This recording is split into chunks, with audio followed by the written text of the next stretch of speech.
Hey guys, so today we're talking about biblical connections and like the spirits.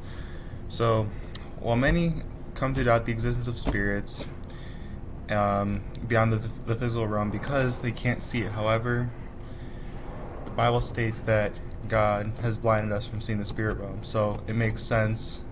It would make sense from a biblical point of view why we can't see things that are in the spirit. And this concept can be hard to accept because many of us think that if we can't see something, it's not always that it doesn't exist or that it's not true.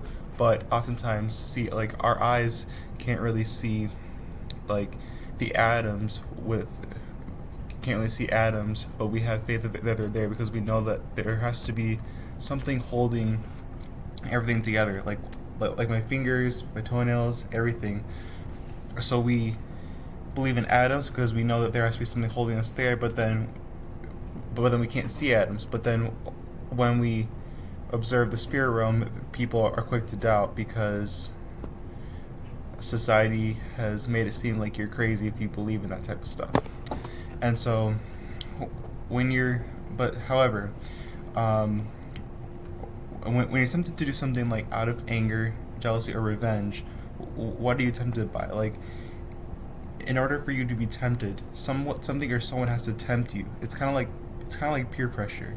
If you tempt if you if you're trying to tempt somebody or if someone's trying to tempt you to do something out of peer pressure, right? You feel tempted and everyone's trying to tell you to do it, do it, and it's like no because you either say yes or no based on what you choose to listen to, like which side, like whether you do something or whether you don't do something.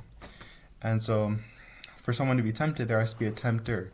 And the tempters are oftentimes spirits. If you get angry, if you get mad, if you get jealous, a lot of those are spirits of jealousy and all these different things.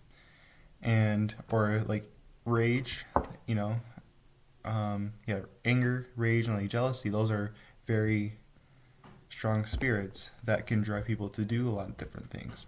And like when you start talking about all this stuff, there's also a manipulative type of spirit, and those different things, right? These spirits can overtake us, and they can kind of and they can kind of drive us to do things that aren't very good, like at all. And do you ever notice, like, whenever you feel like manipulative or anger, like you just want to do it, but like you don't quite know why you want to do it. You just feel like you just want to do it, and you feel like you want to do this, you feel like you want to do that. Well, that spirit can sometimes overtake us, and it can cause us to feel certain things and to try to have certain different types of thoughts that we sometimes let get into our heart and into our mind, and we kind of start to entertain that thought or idea, and we start to take it in. And when we take it in, it can drive us to do certain things that aren't good or pleasant. And so, again, think of think of like the concept of gravity. We can't see gravity, but we know that there's a force acting on the object as well as us. Like for example, with the apple falling out of the tree, that apple, it doesn't just fall. There's something behind it that's causing it to fall from the top to the bottom, and with a lot of that stuff, right? It's physics, and although we can't see gravity, we see gravity's gravity's results, effects on the object or on us, right? When we jump up and down, we know that okay, we can't jump high, and there has to be a reason for that because there's something acting upon us to jump back down, and we can only stay in the air for a certain period of time before we reach the ground again. Um, and again, just because we can't see something doesn't mean it doesn't exist.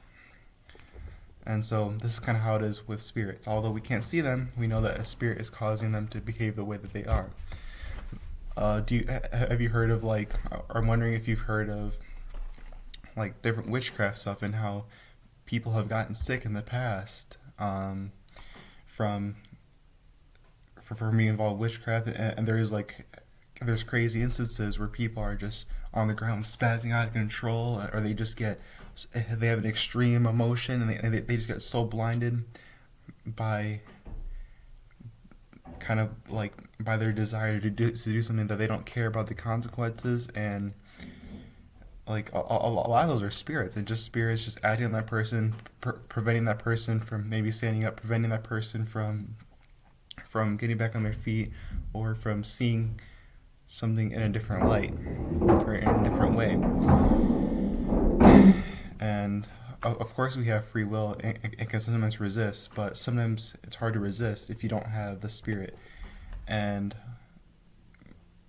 yeah, there are spirits all around acting on people, blinding people, preventing people from seeing the truth about a lot of stuff, and from like opening their eyes and really realizing what's actually going on. And if you're still doubting, think about it like this: from childhood, we are taught right from wrong.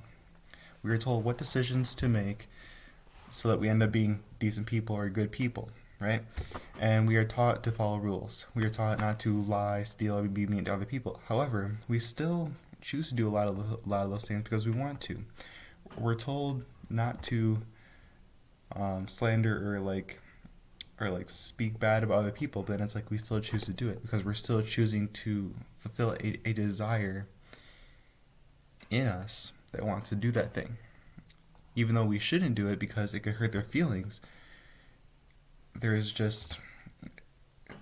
kind of like this rebellious nature that we want to do it. I mean, do you notice how like when something isn't like allowed, or like when there's a rule saying you can't do something, well, there's always people that end up trying to do it just because there's a rule that says you can't. And it kind of shows that like there's this rebellious nature about us, like to just want to do something, even though we know that it's wrong. A lot of times we make up certain excuses to still do that thing, to still insult someone, criticize someone, to lie on someone, because we feel that it's because we feel that it's right, and we start to justify it. And because we want to do it so bad, and we're just angry, and we let all those emotions sometimes take over us, and it drives us to do certain things. And those can be spirits too. You can almost say that like we're rebellious, and the Bible talks about this, how like we have a rebellious nature that we can't always obey all the rules. If you say that, okay, you have to obey this rule, to do not like rape someone, do not murder someone, do not kill someone, or do not like cheat on someone, well, or to not like insult someone. We've all had times where we've wanted to do that, or where we've actually done it, and no one's like exempt from breaking like some sort of rule at one point, like whether we were taught from young, or whether we were taught like in school not to do something. And so we just want to sometimes break the rules and to kind of fulfill our inner desires sometimes, and again based on what we feel. So I'm saying that we all end up falling at some point or another, right? And we make mistakes, and we do things that we know we shouldn't do. But it just goes to show you that like there are so many people that think that we're perfect, or that think that they're perfect, but the truth is they're not. They just think that they are because based on the standard that they have set for themselves. And if there's something beyond ourselves, then how are we tempted to do wrong? Like, where do these thoughts to do evil come from? If all we are made of is atoms or molecules, then why do we do things that make no sense? Like atoms, reactions, all those things, they behave and react how they're supposed to react. But it's like when it comes to us, we don't always behave or act how we're supposed to react. And like then why do we do things that make no sense? Molecules and atoms behave, yeah, how they're supposed to, but then humans were often irrational at times. Like, we do things that make no sense. We have weird habits. As humans, we're flawed and often make no sense. Why do you think people ask why other people do certain things when they don't know?